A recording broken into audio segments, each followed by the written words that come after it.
Hello, everybody. Scott Golden here with the Pro Wrestling Logic channel and the review series for All Star Wrestling. All Star Wrestling, of course, the one of the premier WWF television programs starting in 1971, which the 71 through which the 70s was complete would be the easiest way to say it. Anyway, we've added what we can here. We're going to have probably about 150 of the episodes available by the end of the run here. But this is the July 5th, 1980 edition of the program, and kind of a cool thing to kind of look at there and get in a good roll about.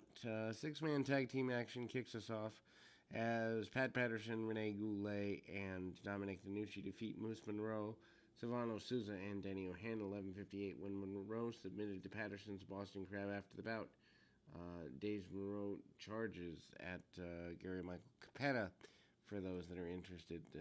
Not just George Steele going at him here.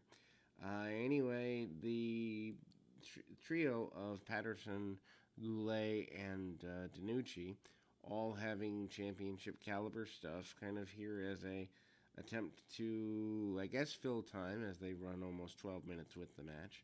Some takeover on DeNucci early by the heels. Try to keep him in the corner as much as they can. Arm locks, arm ringers, and some basic stuff. Goulet comes in and takes over on what I believe to be Sousa and manages to kind of stay with Dominic here for the next little while. Pat Patterson tries to come in. Patterson trying to transition into tag team competition, or at least it seems like that's the way he's going with the next several run there. Some hard shots and basic brawling by Moose Monroe. Monroe manages to kind of be on these programs a lot as of late, which is, I guess, good for him, although may not be good for his opponents. The guy that I think could have had a bigger push. Lots of, kind of fighting over even pulling of the tights and basic things there. Cut off, Patterson being back in the ring and not behind the announcer's booth, kind of a little different too. We see hip tosses and the like by Dominic DeNucci, ultimately, and kind of take some basic things there.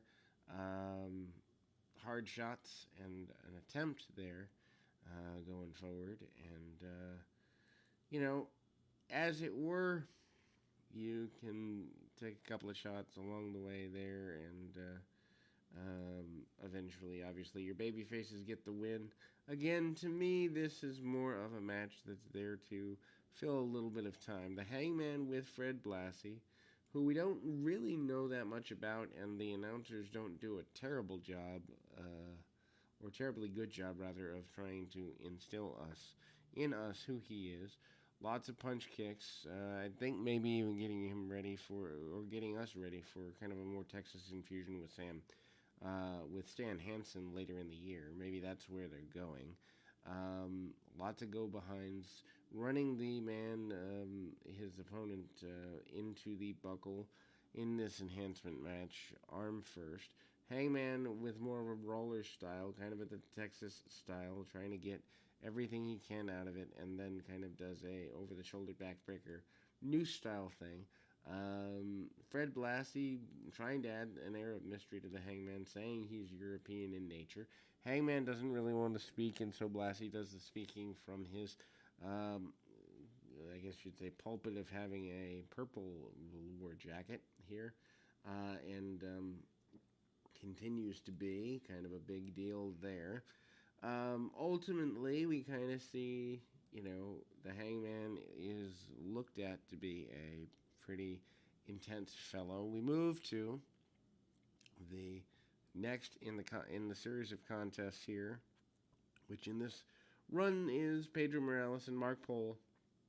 Submission 233 with the Boston Crab. Of course, Pedro is continually a main force in the area at this time.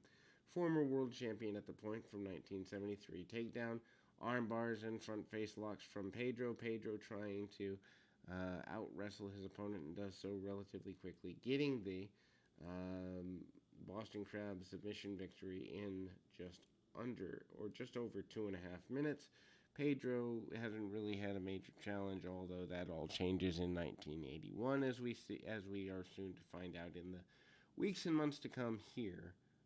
We don't really see him, though, in a position of having a major challenge for the next couple of months anyway, although that does change in the new year. And as we begin to, and that's one thing that I notice about the stylistic differences of a build-up being 3 or 4 months before really pushing a guy. Larry Sharp and Rick McGraw to a double countout at 8:16 is the next match on the docket here. Larry Sharp, the purveyor of the Monster Factory for a bunch of years. Rick McGraw has been treated with good respect over the last several weeks. The Carolina native coming in from Florida and being treated as a big deal. The second rope crossbody is his main finisher. Sharp taking the man down, not getting the pile driver that he wants there. And so, headlocks and other basic maneuvers, bit more brawling on the side of Larry Sharp. Sharp trying to take his man into the buckle, doesn't get everything he wants on it, but a big back body drop by Sharp gets him a victory there. We see the attempted comeback of